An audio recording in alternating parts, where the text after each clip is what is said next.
मालदीव के संसदीय चुनाव में भारत विरोधी प्रोपेगेंडा चलाने वाले मोहम्मद मुइजू ने बड़ी जीत हासिल की है। मुइजू की पीपल्स नेशनल कांग्रेस और सहयोगी दलों ने 21 अप्रैल को हुए संसदीय चुनाव में 71 सीटों पर जीत दर्ज की है।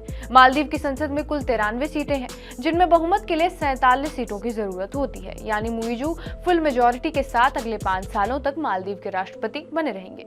ये खबर भारत के लिहाज से कतई मुफीद नहीं मानी जा रही। गौरतलब ये है कि इन चुनावों पर भारत और चीन दोनों देशों की कड़ी नजर थी, क्योंकि दोनों ही देश मालदीव पर रणनीतिक पकड़ मजबूत करने की मंशा रखते हैं।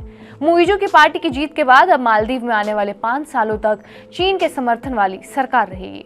चुनाव में भारत की समर्थक माने जाने वाली मालदीवियन डेमोक्रेटिक पार्टी यानी एमडीपी को करारी शिकस्त मिली है।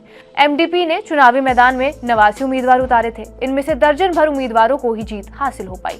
मुइजू सरकार में एक सीनियर अधिकारी ने न्यूज एजेंसी एएफपी से कहा है कि इन चुनावों में जियोपॉलिटिक्स अहम मुद्दा था। मुइजू भारतीय सैनिकों को देश से निकालने के वादे पर राष्ट्रपति चुनाव जीते थे। वो इस पर काम भी कर रहे हैं, लेकिन संसद इस काम में उनकी मदद नहीं कर रही थी। इन संसदीय चुनाव में मोहम्मद मुइजू ने भारतीय सैनिकों को मालदीव से निकालने का मुद्दा उठाया, जिसमें उन्हें कामयाबी भी मिली। मुइजू की पार्टी ने पिछले संसदीय चुनाव में केवल 8 सीटें हासिल की थी। इसके चलते राष्ट्रपति होने के बावजूद मुइजू ना तो अपनी नीतियों के मुताबिक संसद में बिल पास करा पा रहे थे और ना ही बजट। अब 66 सीटें जीतने के बाद विपक्षी पार्टी उनके रास्ते में रुकावट नहीं पैदा कर सकेगी। अब बात करें मोहम्मद मुइजू की, तो राष्ट्रपति बनने से पहले मुइजू राजधानी माले के मेयर थे।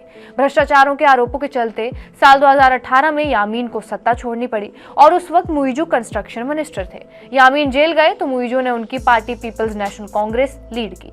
कई पार्टियों के सहयोग से राष्ट्रपति भी बने और यामीन की तरह मुइजू भी चीन के हिमायती माने जाते हैं। मालदीव्स में संसदीय चुनाव से ठीक पहले एक अहम घटना हुई। वहां के हाईकोर्ट ने पूर्व राष्ट्रपति अब्दुल्ला यामीन को सभी आरोपों से बरी कर दिया। बता दें कि यामीन पर 2 मामलों में भ्रष्टाचार के आरोप थे, जिसके चलते उन्हें 11 साल की सजा सुनाई गई थी। लेकिन मुइजू के राष्ट्रपति बनते ही यामीन को जेल से निकालकर हाउस अरेस्ट में रखा गया था।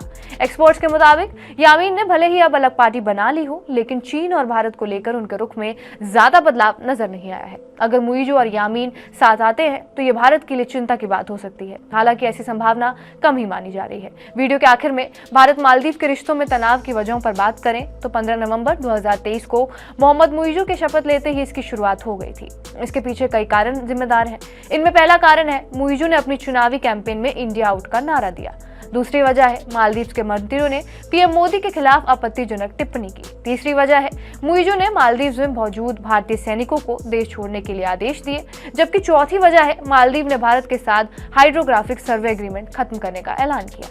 हालांकि भारत से संबंध बिगाड़कर मालदीव को नुकसान उठाना पड़ रहा है, लेकिन जियोपॉलिटिक्स के लिहाज से भारत बिल्कुल नहीं चाहता कि उसके पड़ोस में चीन समर्थक सरकार बने।